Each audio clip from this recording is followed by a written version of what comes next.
El Sáhara es el desierto tropical más extenso del mundo. Todo aquí parece aliarse contra la vida.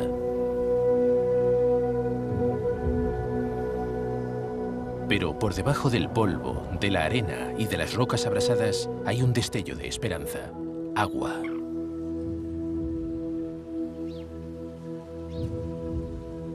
Los pozos del Sáhara, los oasis y los lagos son las únicas fuentes de vida del desierto.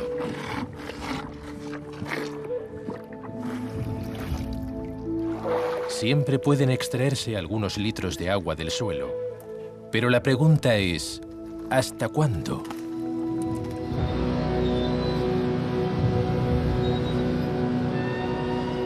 Justo al otro lado del Sáhara libio se está construyendo la mayor canalización de agua de la historia.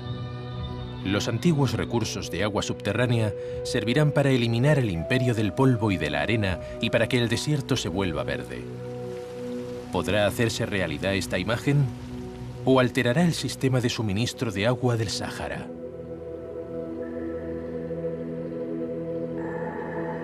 El Sáhara libio, agua del desierto.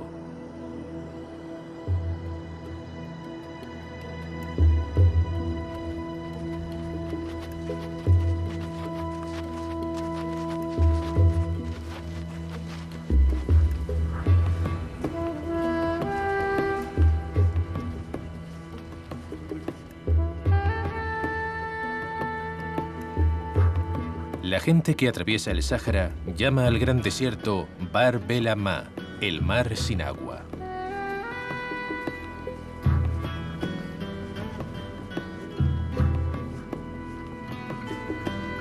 Este mar de arena es el desafío final de la naturaleza, un desafío al que se enfrentan a diario las caravanas como han hecho durante milenios. De día, soportan temperaturas que llegan a los 75 grados centígrados al sol, porque no hay sombra. Puede que hayan pasado 10 años desde la última vez que llovió aquí. Las gotas que cayeron fueron tan escasas que no merece la pena ni recordarlas.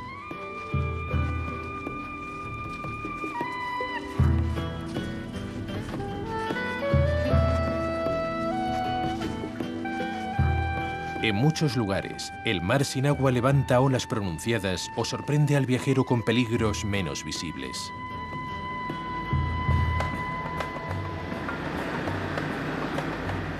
Sobre todo, deben tener cuidado aquellos que utilizan medios de transporte más modernos.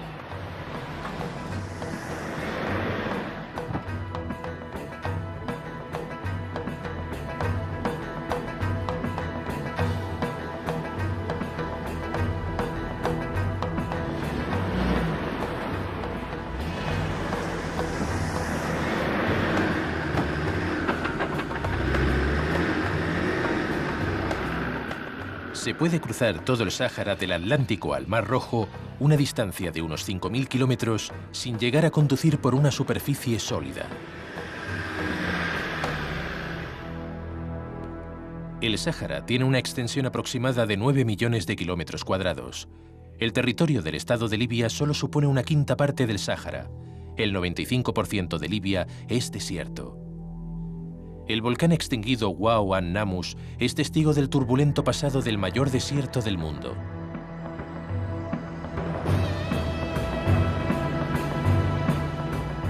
El cono volcánico se encuentra en el centro de una llanura de grava seca de 100.000 kilómetros cuadrados. El equipo de filmación sigue el rastro de una larga nube de polvo negro.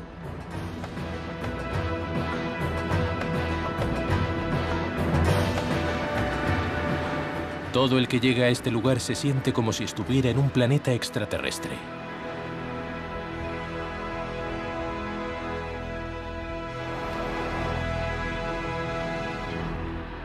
Y no hace mucho que los seres humanos pisaron por primera vez este terreno. ¿Me puede explicar dónde estamos? La primera expedición que llegó al Wa'ad an-Namus lo hizo en el año 1931. Pero es probable que alguna caravana tropezara con el cráter antes de ese año, según Khaled, el guía local del equipo. Todo esto me parece precioso. Khaled conoce la zona como la palma de su mano. Le cuenta al equipo que en el paisaje lunar que rodea al cráter se puede encontrar vegetación exuberante. Incluso los animales sobreviven aquí. El beduino ha encendido un fuego y justo a tiempo la noche cae de repente y las temperaturas descienden casi hasta ser gélidas. Esto se debe a que la humedad es muy baja. En regiones más templadas, la humedad de la atmósfera almacena el calor del día, suavizando la diferencia entre el día y la noche.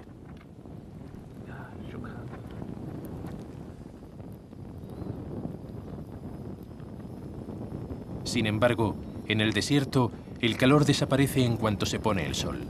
Pero el cielo despejado ofrece una vista inmejorable. La luna parece más cercana que en ningún otro lugar del mundo. Estrellas. Se ven un montón de estrellas.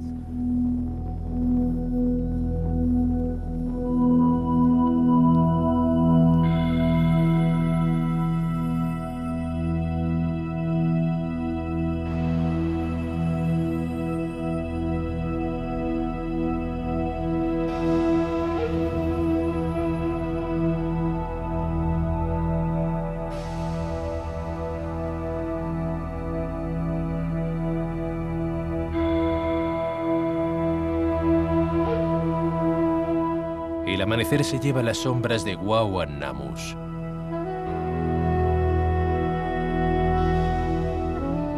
El volcán alberga un secreto, un maravilloso capricho de la naturaleza.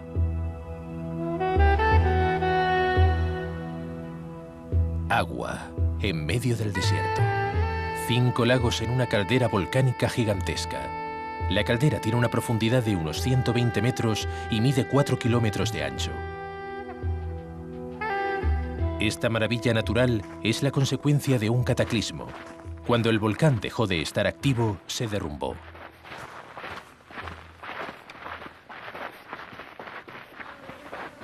En el caso de los volcanes, esto no es algo insólito, pero el Wawon Namu se derrumbó en un lugar especial, cayendo sobre una reserva de agua subterránea.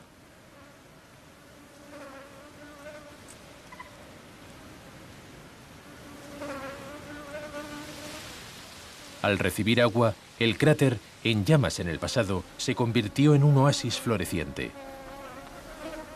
con algunos efectos secundarios desagradables a veces. Wawon Namu significa literalmente oasis de los mosquitos.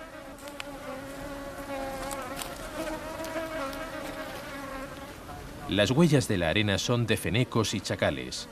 No pueden beber el agua de los 5 lagos porque contiene demasiada sal.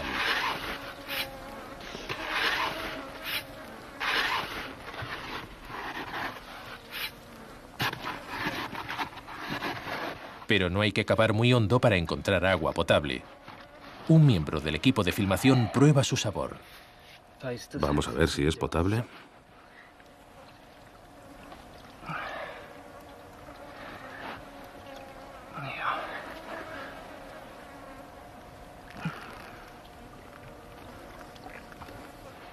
Dulce, se puede beber. El oasis está tan expuesto al calor del desierto como las llanuras polvorientas que lo rodean. Todos los años se pierden por evaporación 1.900 millones de litros de agua. Esta es la razón por la que las orillas están rodeadas de una costra blanca. Agua dulce no sería el término correcto para describir el contenido de los lagos. Pero estos pájaros no pueden ser exigentes cuando tocan tierra durante su larga migración por el Sáhara.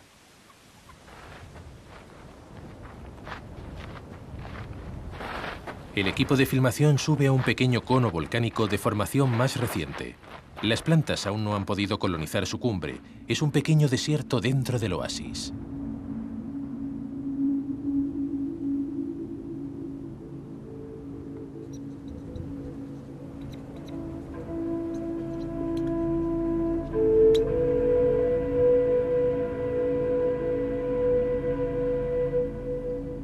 Rodeados por miles de kilómetros cuadrados de rocas desnudas y polvo, los 5 lagos de Wawon Namus parecen haberse desprendido del azul etéreo.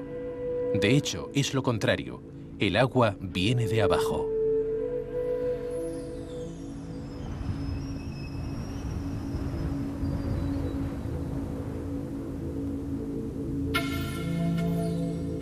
Por debajo del Sáhara, el supuesto mar sin agua, se esconde una profunda reserva del líquido volátil. Es el acuífero del Sáhara. Solo por debajo del territorio del Estado de Libia hay 4 reservas enormes. Cada una mide 1100 kilómetros de ancho y tiene una profundidad de más de 6 kilómetros.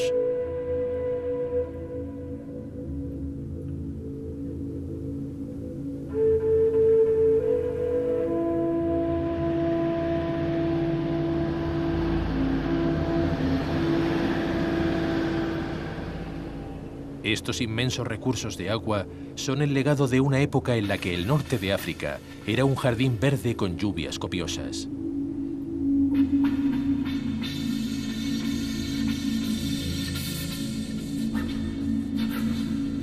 Con un extensor de cámara, el equipo intenta adentrarse en los secretos del antiguo Sáhara.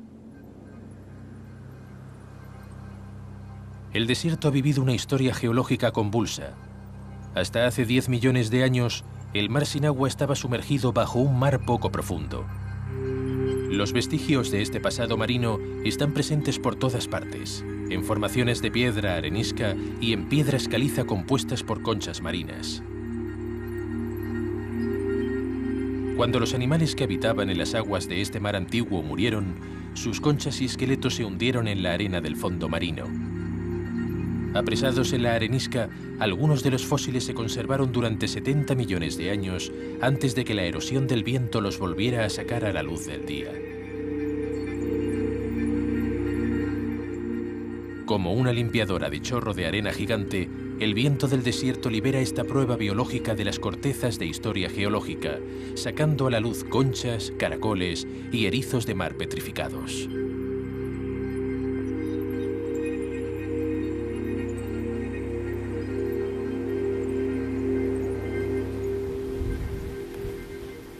El viento del desierto es la fuerza motriz de la geología del Sáhara.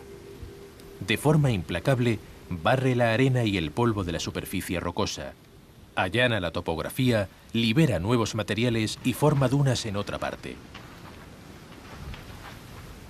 A excepción de las dunas móviles que tan mala fama tienen, estas suaves olas de arena son más estables de lo que parecen. La fricción proporciona a los granos de arena una carga eléctrica que conecta las partículas en formas muy estables. El viento solo mueve la capa de la superficie.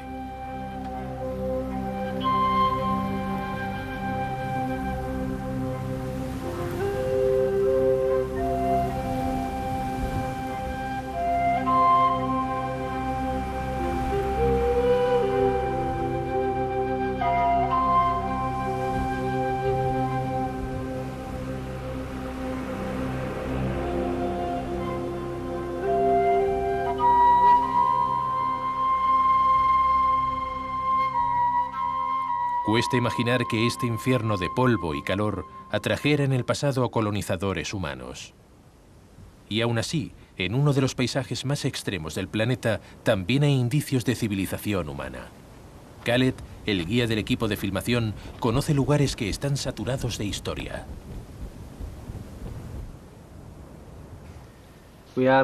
Estamos en medio de un desierto que solo tiene dunas y rocas.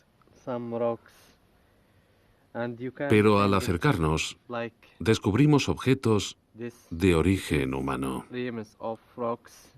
Esta piedra se utilizó como hacha. Algunas de estas herramientas de piedra tienen 200.000 años de antigüedad.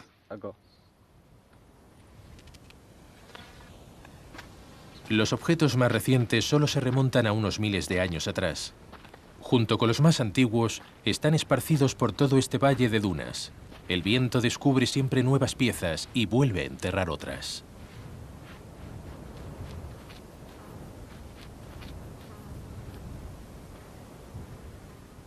Cuando se encuentran objetos de diversos períodos en tal densidad, solo puede significar una cosa. Durante mucho tiempo, este lugar debió resultar muy atractivo para los seres humanos.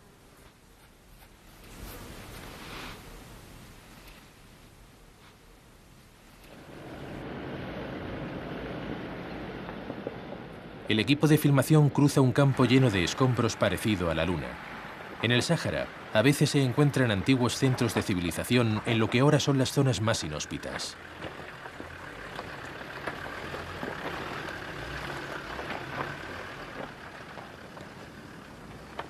Este cauce de río está seco desde épocas inmemoriales, pero hubo un tiempo en que sus orillas estuvieron llenas de vida.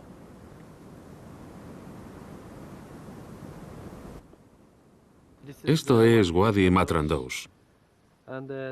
Esto es un grafito de un cocodrilo y hay muchos grafitos de animales hallados recientemente en este cauce seco.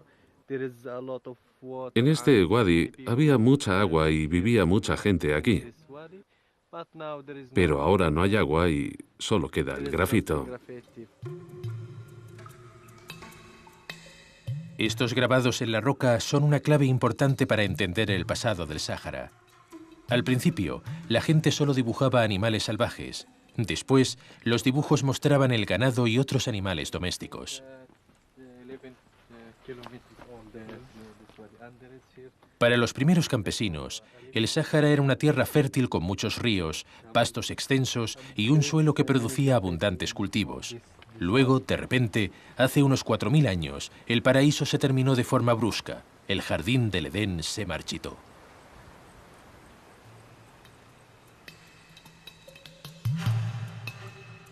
¿Cómo pudo suceder esto? Posiblemente, con el crecimiento de la población se desvió mucha agua del ciclo natural, acelerando la expansión del desierto. O también es posible que un ligero movimiento en el ángulo del eje de rotación de la Tierra inclinara la balanza del delicado ecosistema del norte de África.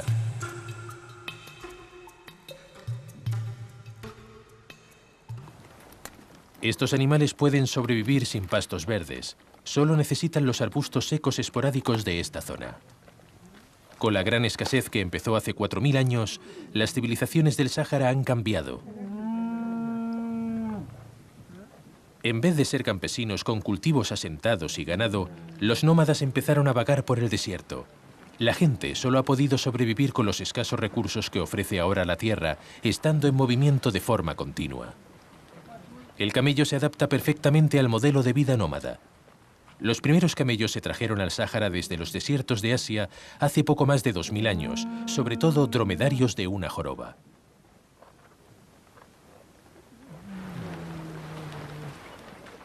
Sus largas patas mantienen los órganos vitales por encima de la capa más caliente de aire cercana al suelo. Justo debajo de la tripa del camello, la temperatura puede ser de 43 grados, mientras que en el suelo puede alcanzar los 77. Con sus largas pestañas y su capacidad de cerrar las fosas nasales, pueden afrontar las peores tormentas de arena.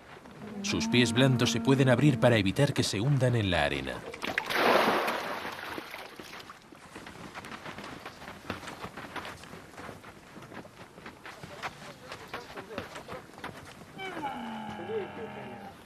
Su mejor ventaja en el desierto es su capacidad para estar semanas sin beber.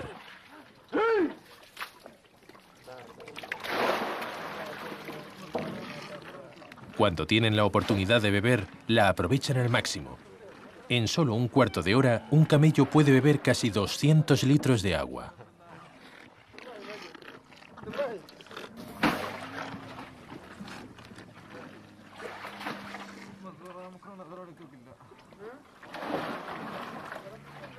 Ata Alá, el regalo divino, es como llaman los beduinos al dromedario. Sin embargo, los animales de joroba y patas largas se pueden convertir en una maldición. Al aumentar su número, parece que están secando los pozos del Sáhara. Pero quizá la escasez de agua se deba a otros motivos.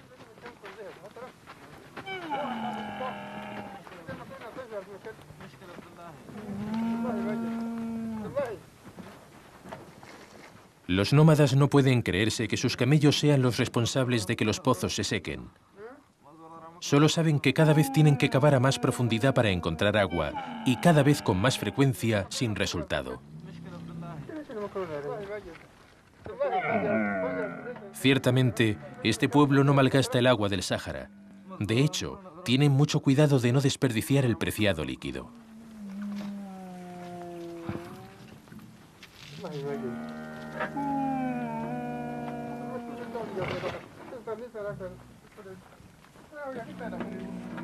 Los camellos están inquietos. Hay una amenaza en el aire. Olor a pelo quemado.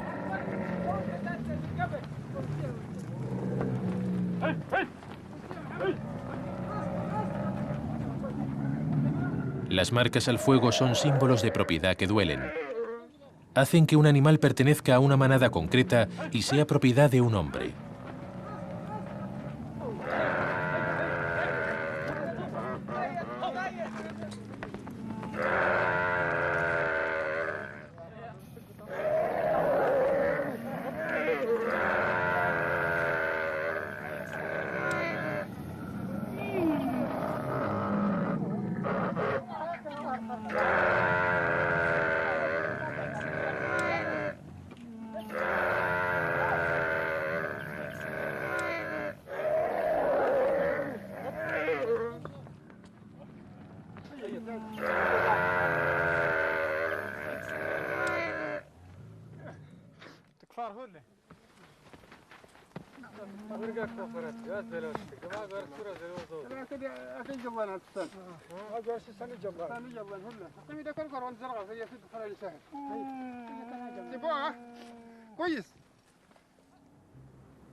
Donde hoy se levantan dunas de arena, hubo paisajes con ríos y lagos durante el último período glaciar. La mayoría han desaparecido por completo, pero aún quedan algunos. En algunas zonas, el tesoro acuoso del acuífero del Sáhara sale a la superficie. Los lagos de la zona de Mandara dan una idea de cómo debió ser el desierto hace unos 10.000 años, cuando olivos, cipreses y laureles crecían en el Sáhara.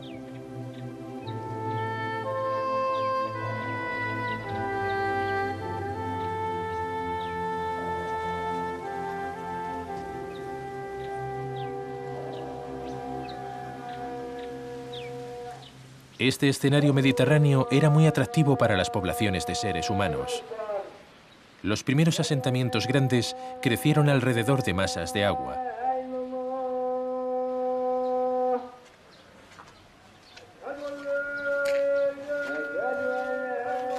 Los poblados en oasis prosperaron hasta convertirse en ciudades ricas como Ghadames.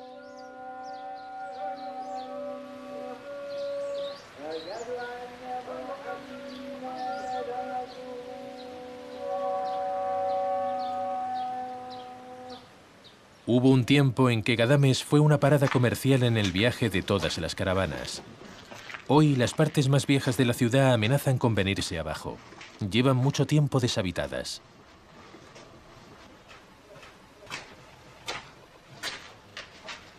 Mansur es uno de los últimos campesinos que trabajan en los jardines que quedan. Conoce el laberinto de pasajes estrechos mejor que nadie.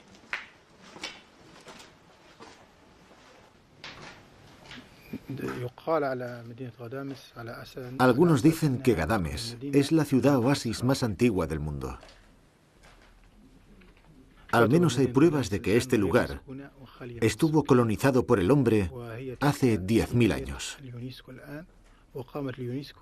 Según una leyenda, Ghadames se fundó en torno a un pozo artesiano que empezó a manar a borbotones al paso de una yegua al galope.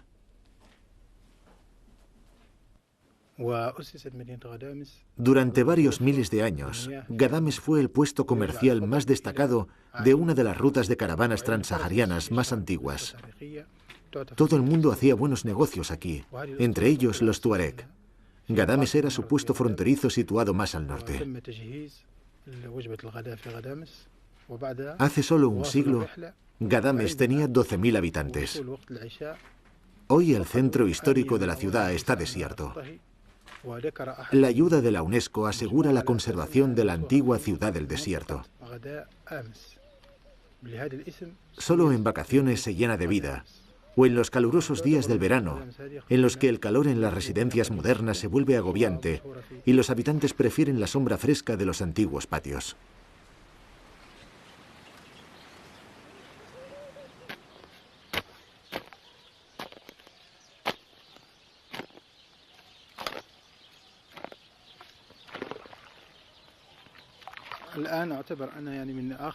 Solo quedan unos pocos campesinos en Ghadames.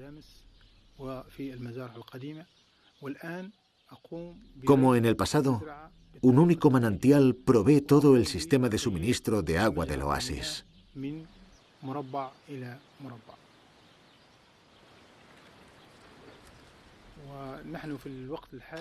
El agua de este pozo solía regar 80 hectáreas de huertos y cultivos, pero eso pertenece al pasado. Sin embargo, aunque ahora se utiliza menos agua, el nivel del pozo está descendiendo. La cuestión es cuánto tiempo más la gente que habita aquí podrá cultivar sus cosechas. El descenso inexplicable de los niveles de agua se está convirtiendo en un problema en todo el Sáhara.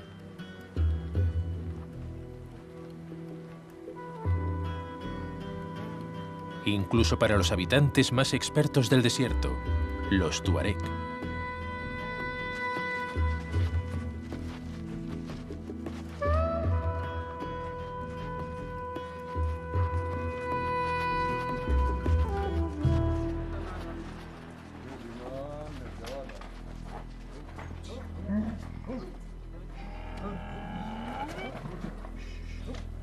Durante varios días, esta pequeña caravana ha estado buscando agua. Para los lugareños solía ser relativamente fácil encontrar algo que beber, pero ahora los pozos y los fosos de siempre situados junto a las antiguas rutas de las caravanas a menudo están secos.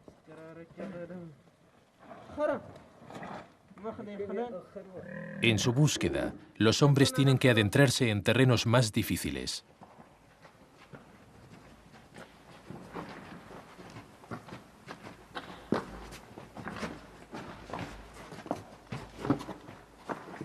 Las zonas montañosas del Sáhara no están en los lugares a los que irían normalmente los camellos, pero las montañas guardan sorpresas secretas.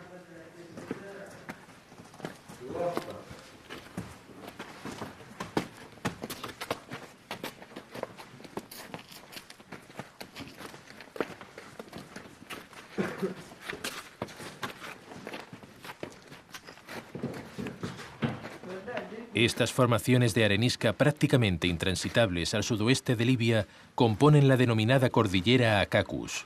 Su compleja topografía con sus hondos barrancos y cañones crea un microclima muy poco común.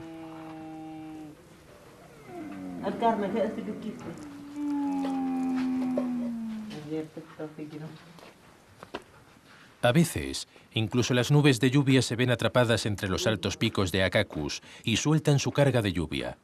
A diferencia de las llanuras desérticas, los hondos cañones con su sombra fresca pueden guardar el agua de lluvia como cisternas naturales. Estas son las únicas masas de agua del Sáhara que no se alimentan de los recursos naturales del acuífero del Sáhara.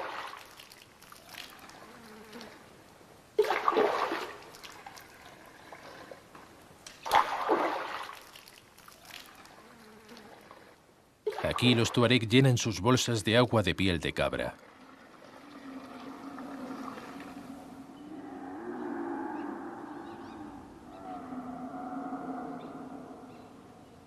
Tiempo atrás, estos cañones fueron excavados en la roca por los torrentes. Parte del agua puede ser incluso de aquella época y se ha ido renovando con agua de lluvia.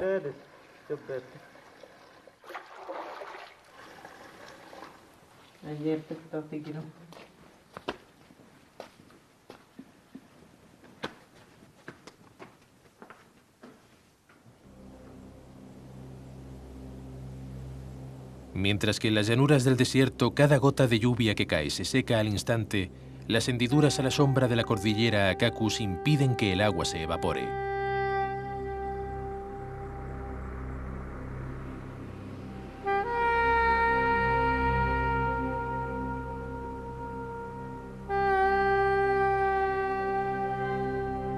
Los tuareg dicen, Alá ha quitado todo lo que es superfluo del desierto.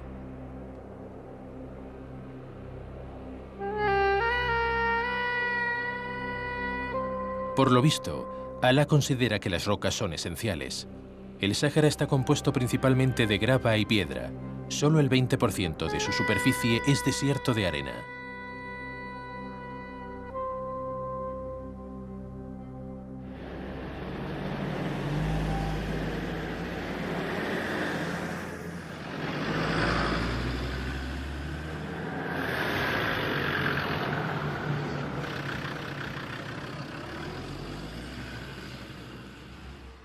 La zona de dunas más extensa de Libia es el sudoeste lejano, el Erg Murzouk. Es un terreno lleno de desafíos para el equipo de filmación.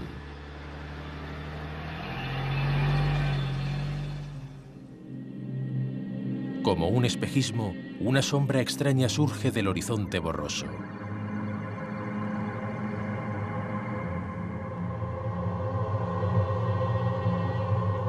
Estos tubos sobre ruedas crean un milagro en el desierto.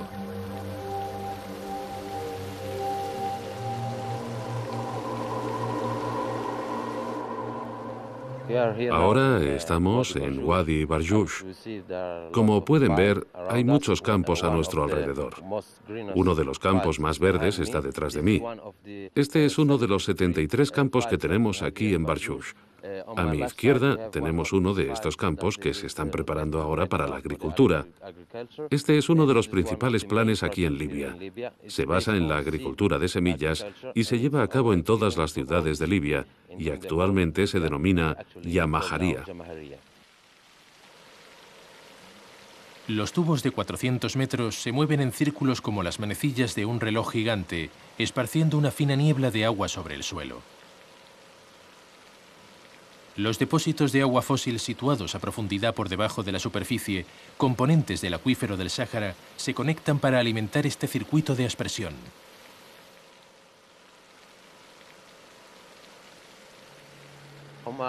A mi derecha está la bomba.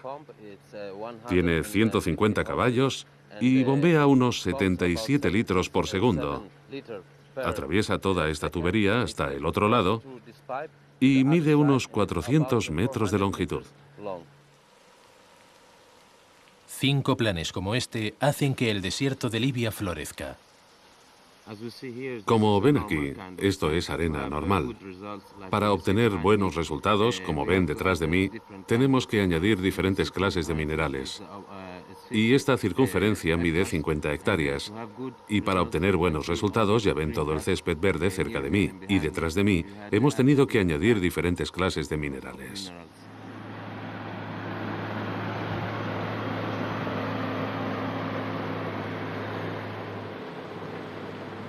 Debido al gran número de días soleados al año, los campos se pueden cosechar cada 6 meses.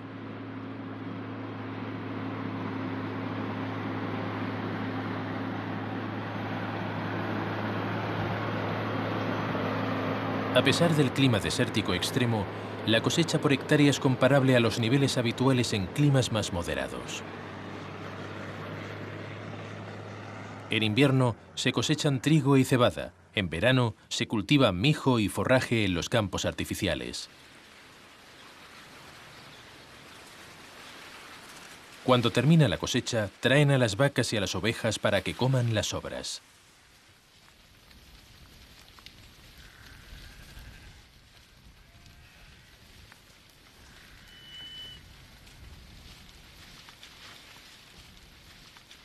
$4000 años después de que desapareciera el verdor de un Sáhara que una vez fue fértil, los rebaños de manadas de ganado han vuelto. Las dimensiones aún son muy pequeñas, pero para los libios, incluso esta victoria parcial en la lucha contra el desierto tiene un gran poder simbólico.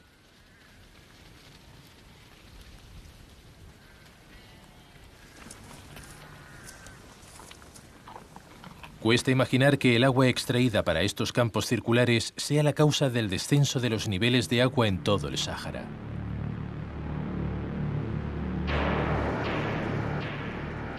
Solo un desvío mucho mayor del sistema de suministro de agua podría reducir drásticamente el acuífero del Sáhara y hacer que los oasis se secaran.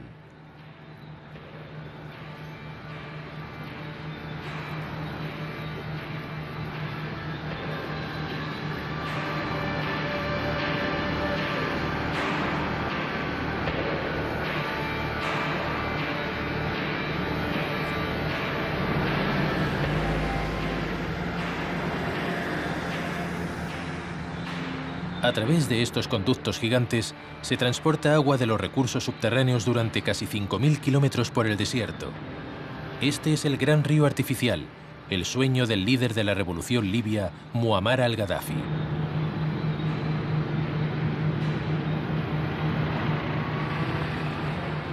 Desde 1984, un ejército de máquinas de construcción ha ido atravesando el Sáhara, extendiendo una red gigantesca de tuberías por el desierto libio. Después de su finalización, se bombearán unos 75.000 litros de agua por segundo a las zonas costeras áridas.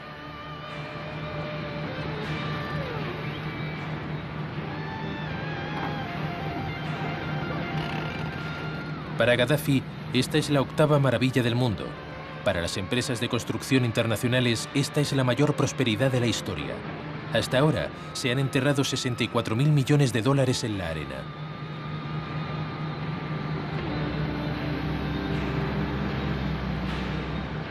El megaplan está financiado con petrodólares que traen agua a una tierra sin un solo río natural.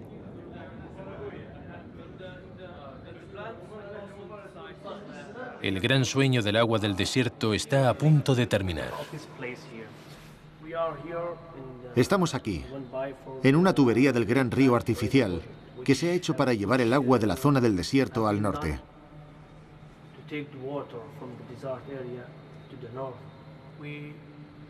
Traemos el agua para realizar muchos proyectos industriales y agrícolas. El diámetro de esta tubería es de 4 metros y la longitud son 7,5 metros. Cada detalle muestra las dimensiones del proyecto. Para su estabilización, cada segmento está rodeado por una capa de 18 kilómetros de cable metálico. Solo el cable que se utilizó en los primeros años era suficiente para dar la vuelta al mundo 280 veces. Esta grúa baja las tuberías al foso. Esta grúa puede transportar 450 toneladas. Un segmento de 80 toneladas no supone ningún desafío.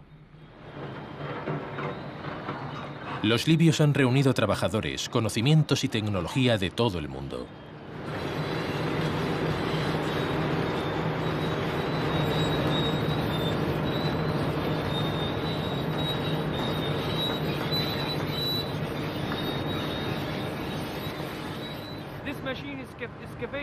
Con esta máquina excavadora se introducen los ejes en el terreno. Esta máquina excava 30 metros cúbicos de material por minuto. Pero también utilizamos máquinas más pequeñas.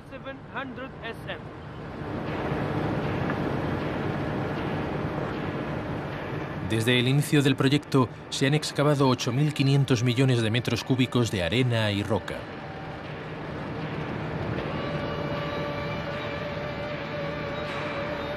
Pero podría ser que los libios estuvieran construyendo sobre la arena.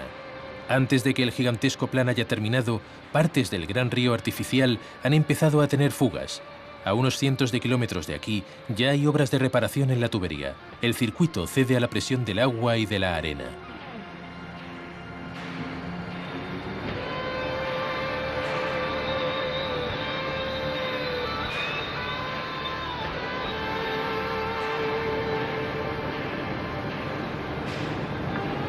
Aún no está claro si el sistema de tuberías funcionará alguna vez según lo previsto.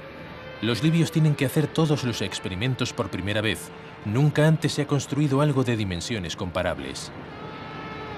Hasta el momento, el sueño libio de un gigantesco cordón umbilical de hormigón parece estar a su alcance.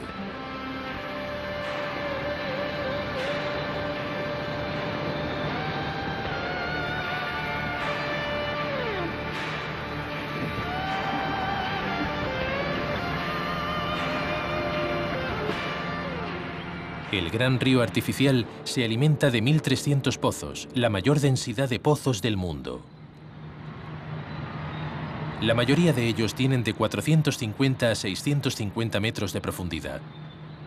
Esta es una reproducción que muestra una sección transversal del desierto con los pozos señalados. Los pozos absorben las reservas de agua del acuífero del Sáhara. El gran río artificial las distribuye por la costa mediterránea. Hasta ahora se han finalizado 2/3 del plan.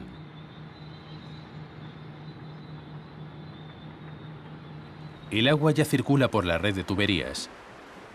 En su camino hasta los consumidores se almacena en depósitos poco hondos que miden algo más de 1 kilómetro de ancho. Es un área grande para que esté expuesta al sol. Todas las semanas, más de 7,5 millones de litros de agua preciada desaparecen literalmente en el aire. Nadie puede precisar el volumen de agua que existe en el acuífero del Sáhara. Puede ocurrir que la extracción masiva agote el suministro de agua del desierto, haciendo que los pozos se sequen y destruyendo oasis. A pesar de estos riesgos, Libia sigue adelante con su gigantesco plan de irrigación, teniendo la vista puesta en el objetivo de una amplia y fértil franja costera.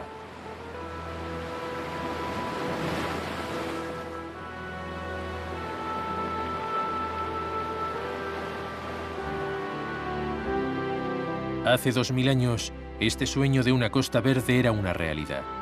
Los griegos construyeron colonias aquí, y para los romanos, Libia desempeñaba el papel de un importante granero. Ciudades costeras como Apolonia o Leptis Magna aún tienen un aire de grandeza y poderío antiguos, incluso en ruinas.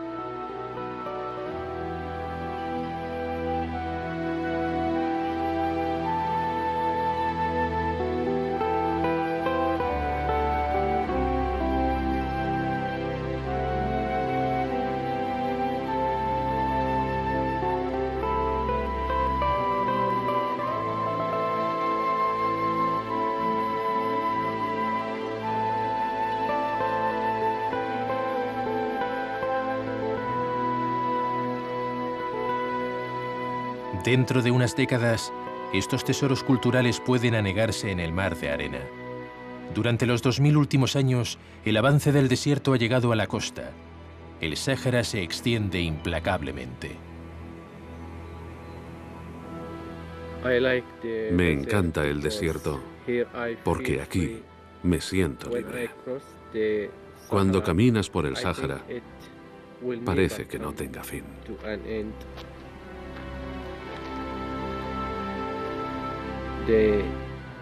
Las dunas han llegado hasta aquí, hasta el lugar donde la arena se encuentra con el mar. Tal vez ni el mar pueda detener al desierto.